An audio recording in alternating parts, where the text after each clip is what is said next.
반갑습니다. 이 자리에 나오신 귀한 분들을 환영하고 축복합니다. 사랑과 은혜가 풍성하신 우리 아버지 하나님, 오늘도 우리에게 새 하루를 허락해 주시고 주님 앞에 나와 찬양으로 영광 돌릴 수 있게 해주심에 감사를 드립니다. 오늘부터 명절이 시작됩니다. 주님의 몸된 교회에 사랑하는 지체들이 여러 각지로 이동하게 됩니다.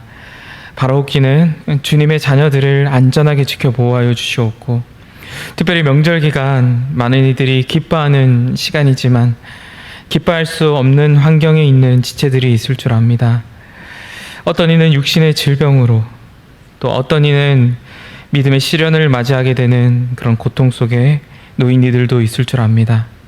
사랑의 주님, 간절히 바라옵기는 주님의 위로와 사랑이 필요한 자들에게 넘치도록 풍성한 그 주님의 사랑과 위로를 부어주시옵소서. 오늘도 살아계신 하나님의 말씀 앞에 섭니다.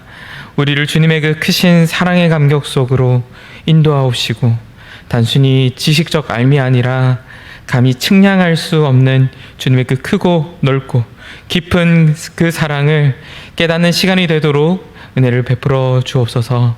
감사를 드리옵고 이 모든 간구 살아계신 예수 그리스도의 이름으로 기도드립니다. 아멘. 오늘 하나님께서 우리에게 주시는 말씀은 로마서 8장 31절에서 39절까지 말씀입니다. 로마서 8장 31절에서 39절까지 말씀, 제가 가지고 있는 성경책 신약성경 250면에 있습니다. 로마서 8장 31절에서 39절까지 말씀 한 절씩 번갈아 읽고 마지막 절은 함께 읽도록 하겠습니다. 그런즉 이 일에 대하여 우리가 무슨 말 하리요? 만일 하나님이 우리를 위하시면 누가 우리를 대적하리요? 자기 아들을 아끼지 아니하시고 우리 모든 사람을 위하여 내주시니가 어찌 그 아들과 함께 모든 것을 우리에게 주시지 아니하겠느냐? 누가 능히 하나님께서 택하신 자들을 고발하리요? 의롭다 하신 이는 하나님이시니 누가 정죄하리요? 죽으실 뿐 아니라 다시 살아나신 이는 그리스도 예수시니 그는 하나님 우편에 계신 자요 우리를 위하여 간구하시는 자시니라. 누가 우리를 그리스도의 사랑에서 끊으리요? 환난이나 공고나 박해나 기근이나 적신이나 위험이나 칼이랴. 기록된 바 우리가 종일 주를 위하여 죽임을 당하게 되며 도살당할 양같이 여김을 받았나이다 함과 같으니라. 그러나 이 모든 일에 우리를 사랑하시는 이로 말미암아 우리가 넉넉히 이기느니라. 내가 확신하노니 사망이나 생명이나 천사들이나 권세자들이나 현재일이나 장래일이나 능력이나, 다 함께 읽겠습니다. 높음이나 깊음이나 다른 어떤 피조물이라도 우리를 우리 주 그리스도 예수 안에 있는 하나님의 사랑에서 끊을 수 없으리라. 아멘. 오늘 로마서 8장 31절에서 39절 말씀을 통해서 흔들 수 없는 나의 구원, 흔들 수 없는 나의 구원이라는 제목으로 말씀을 나누고자 합니다. 오늘 본문 31절 말씀을 보면 이 일이라고 말씀합니다. 여기서 말하는 이 일이란 오늘 본문 바로 앞에 말씀을 의미합니다. 우리가 읽고 있는, 그리고 읽은 로마서 8장 말씀은 구원의 완전함과 그리고 구원의 영원함에 대해서 말씀하면서 그리스도로 말미암아 믿음으로 의롭다함을 입은 모든 자들에게는 영원한 소망, 확실한 소망이 주어졌음을 말씀합니다. 로마서 8장 18절에서 30절까지 말씀, 바로 오늘 읽은 그 본문 바로 앞에 말씀을 보면 세상에 죄가 들어오게 되자 이 세상 모든 하나님의 피조물들은 죄로 인해 변질되고 오염이 되었다고 그렇게 말씀합니다. 이에 허무한 것에 굴복하는 존재가 되었다고 그렇게 또한 말씀합니다. 따라서 모든 피조물들은 첫 창조의 그 영광, 생명의 근원이신 하나님으로부터 모든 공급을 받았던 그때를 고대한다라고 그렇게 또한 말씀합니다. 다시 말해 하나님의 사랑과 공의로 다스림을 받았던 그 아름다운 그때를 고대하는 것입니다. 우리 또한 그렇습니다. 하나님에 대해서 무지한 우리, 도저히 하나님을 스스로 찾을 수 없는 우리도 허무한 것에 굴복하는 삶을 살아갑니다. 우리가 살아가는 세상을 보면 나이가 들어감에 따라서 이 고통이 상대적으로 줄어든다거나 더 평안한 일만 남아있게 되는 것입니까? 아닙니다. 더 힘든 일, 더 가중이 되는 책임, 거기에다 육신의 노예짐을 통한 그런 육신의 고통은 우리를 더욱더 괴롭게 하지 않습니까? 그렇다고 세상의 많은 위정자들이 정말 약자들을 배려하는 그런 하나님의 공의와 정의를 잘 실현하고 있습니까? 이 역시 아닙니다. 죄는 서로 사랑하고 더욱 번성하며 하나님의 대리 통치를 나타내야 할 사람과 이 세상 모든 것에 일그러짐을 가져다 주었습니다. 따라서 우리 역시 어떤 슬픔도 고통도 없는 하나님의 그 영광스럽고 완전한 통치를 당연히 고대하게 됩니다. 그런 우리에게 완전하고 확실한 소망을 주셨습니다. 그저 감히 바라는 것에 불과했던 그 이 소망이 실제가 되어서 우리에게 주어졌습니다.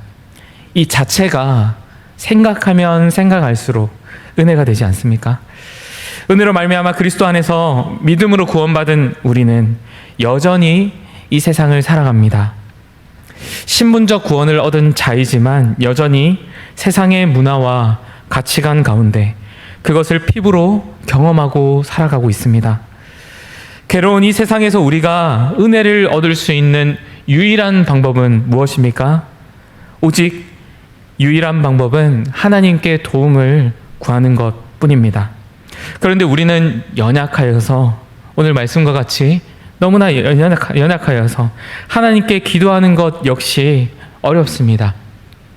이에 성령께서는 이러한 우리의 연약함을 아시고 양자로 보증해 주실 뿐만 아니라 최종적인 구원이 완성될 때까지 끝까지 우리를 도와주시는 분임을 오늘 본문 바로 앞선 말씀에서 계속해서 나타내 보여주십니다. 이러한 삼위 하나님의 사역을 29절에서 30절까지 말씀에서 이렇게 요약을 하는데요. 제가 29절에서 30절까지 말씀을 읽겠습니다. 하나님이 미리 아신 자들을 또한 그 아들의 형상을 본받게 하기 위하여 미리 정하셨으니 이는 그로 많은 형제 중에서 맏아들이 되게 하려 하심이니라. 또 미리 정하신 그들을 또한 부르시고 부르신 그들을 또한 의롭다 하시고 의롭다 하신 그들을 또한 영화롭게 하셨느니라. 고통스러운 세상, 소망이라고는 찾아볼 수 없는 세상, 서로 뺏고 뺏기며 내 자신의 유익을 위해서라면 다른 사람의 고통은 전혀 눈에 들어오지 않는 그런 이기적인 세상 가운데 우리를 주님의 자녀 삼아 주시고 분명하고 확실한 그 영원한 소망을 주실 뿐만이 아니라 주님 앞에 서는 그날까지 끝까지 우리와 함께 하시며 연약한 우리를 도와주신다는 그 삼위 하나님의 사역과 그 은혜 앞에 섰을 때에 어떤 마음이 드십니까? 눈을 감고 곰곰이 이 은혜를 생각해 보면 이것을 깨닫게 하셔서 가슴 깊숙한 곳에서 터져 나오는 그 감사와 감격 안에 거하게 됩니다. 그럴 때에 우리의 반응은 어떻습니까? 오늘 본문 말씀인 로마서 8장 31절 말씀을 고백할 수밖에 없습니다. 31절 말씀입니다. 그런즉 이 일에 대하여 우리가 무슨 말 하리요? 무슨 말이 필요합니까? 창세전부터 우리를 아시고 우리를 부르사 의롭다 하시고 의롭다 하신 우리를 영화롭게 하신 거기에 우리의 어떠한 공로도 없습니다. 완전하고 확실한 그 구원의 은혜와 이로 말미암은 분명한 소망으로 말미암아 우리 입에서 나올 것은 그저 감사와 감격의 찬양뿐인 것입니다. 바로 오늘 본문 말씀인 로마서 8장 31절에서 39절까지 말씀이 이 찬양의 고백이 됩니다. 오늘 본문 말씀을 묵상하면서 31절에 기록된 그 말씀과 같이 이 일에 대하여 무슨 말 하리오? 라는 이 말씀이 마음을 사로잡습니다. 이 일, 곧 하나님께서 우리에게 행하신 일에 관하여 문자로 기록된 말씀으로 우리에게 보여주고 계시는 가운데 문자를 초월하여서 문자로 기록된 그 말씀이 우리에게 믿게 해주셔서 그 말씀이 실제가 되게 하셨음이 지금 말씀 앞에 서는 모든 분들의 고백이 되는 줄 믿습니다. 하나님의 그 깊고 넓고 무한하며 조건 없는 그 확실한 사랑이 지금 말씀 앞에 겸손히 선 모든 분들의 심령을 사로잡고 있는 줄 믿습니다. 이 사랑의 감격과 고백이 말씀 앞에 선 우리의 실제가 될 때에만 오늘 읽은 본문 말씀이 참 의미가 있게 됩니다. 오늘 본문 말씀인 31절에서 39절까지 말씀은 찬양의 고백으로서 한 절 한 절에 있어 해석이 정말 필요한 그런 주의가 필요한 그 말씀이 아닙니다. 이 찬양의 구조가 어떤지, 이 찬양에 나타나는 단어나 문장의 의미를 깊게 살펴보는 것이 크게 중요하지 않습니다. 이 찬양은 하나님의 그 크신 사랑에 잠겨 자연스럽게 터져나오는 고백이기 때문입니다. 이 찬양의 고백 가운데 발견하게 되는 것은 단지 우리가 과거에 어떤 자들이었는지, 그리고 우리의 입술에 이제는 어떤 고백이, 어떤 선포가 허용되었는지만 발견할 수가 있습니다. 이 찬양에 우리가 할 수 있는 것은 이 찬양에 동참하고 그 사랑과 은혜에 감격하는 일뿐입니다. 본문 34절 말씀에서처럼 우리는 정죄받아야 마땅할 죄인에 불과한 자들입니다. 우리 주 예수 그리스도로 인해 끊임없이 우리를 슬픔과 좌절에 몰아넣는 그런 대적들에게 둘러싸인 그런 상태에 놓여 있는 자들이 바로 우리입니다. 그러나 우리의 입술의 고백은 우리를 사랑하시는 이로 말미암아 우리가 넉넉히 이기는 은이라. 내가 확신하노니 어떤 것으로도 우리 주 예수 그리스도 안에 있는 하나님의 사랑에서 끊을 수 없다. 그렇게 고백할 수가 있습니다. 오늘 이 말씀 앞에 섰을 때 우리에게 주시는 교훈이 무엇입니까? 오늘 말씀은 우리를 행하신 일, 다시 말해 삼위 하나님께서 우리를 창세전에 미리 아시고 우리를 부르사 의롭다 하시고 영화롭게 하신 그 사역을 떠올리게 합니다. 그리고 그 사랑의 은혜에 푹 잠기도록 인도합니다. 누구도 해방할 수 없는 그 사랑과 확실한 소망을 기억함으로 우리에게 어떤 어려움이 있어도 우리를 구원하신 하나님의 사랑에서 끊을 수 있는 존재가 없다라는 것을 확신하게 합니다. 교회사를 보면 하나님을 믿는다 고백함으로써 무수히 많은 억울한 핍박과 그로 인해 죽음을 경험한 형제 자매들이 있음을 발견하지 않습니까? 그럼에도 이들은 죽음 앞에서 담담합니다. 오히려 죽음 앞에서 어서 오라. 나는 이제 곧 나의 사랑하시는 그 우리 주님을 만나게 될 것이다. 그렇게 담대하게 고백하는 이들도 있습니다. 오늘 이 찬양의 고백을 잘 기억하고 머리로가 아니라 우리 심령이 하나님의 그 크신 사랑에 날마다 젖어서 항상 자연스럽게 터져나오는 고백이자 삶 그 자체가 바로 이 찬양이 되기를 간절히 소망합니다. 그래서 어떤 어려움이 있어도 하나님의 사랑을 의심하게 만들려 하는 마귀의 악한 괴교에도 흔들리지 않는 저와 여기 계신 모든 분들이 되기를 간절히 소망합니다. 명절의 첫 시작입니다. 어떤 이들은 가족끼리 다 함께 모여서 다 함께 하나님을 감사하고 찬양하는 시간을 갖기도 합니다. 그러나 어떤 지체들은 이 명절만큼 고통스러울 때가 없을 만큼 믿음을 흔들고 하나님을 조롱하는 자들 앞에서 묵묵히 인내하며 눈물 흘리는 형제 자매도 있을 줄 압니다.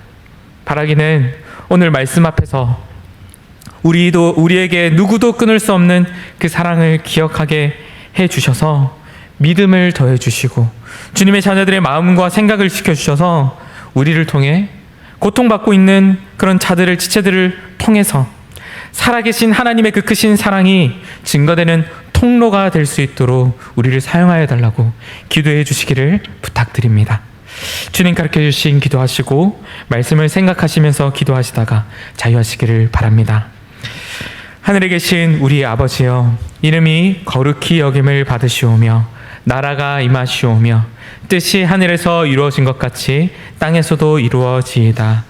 오늘 우리에게 일용할 양식을 주시옵고 우리가 우리에게 죄 지은 자를 사하여 준 것 같이 우리 죄를 사하여 주시옵고 우리를 시험에 들게 하지 마시옵고 다만 악에서 구하시옵소서. 나라와 권세와 영광이 아버지께 영원히 있사옵나이다. 아멘.